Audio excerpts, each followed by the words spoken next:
वक्तृत्वामधून आपण या ठिकाणी ऐकत असतो की बाबांनी असं केलं, बाबांनी तसं केलं, बाबांनी अशा प्रकारची महान कार्य केलेली आहेत की त्या कार्यांचा विसर पडणे या जन्मात तरी शक्य नाही.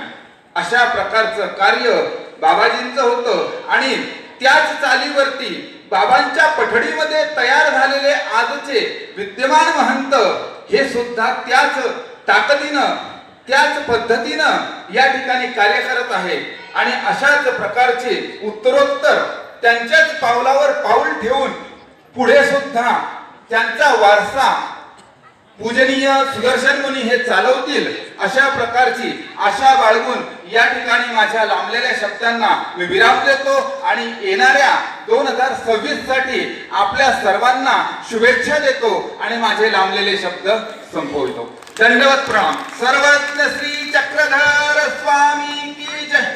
धन्यवाद बाबा.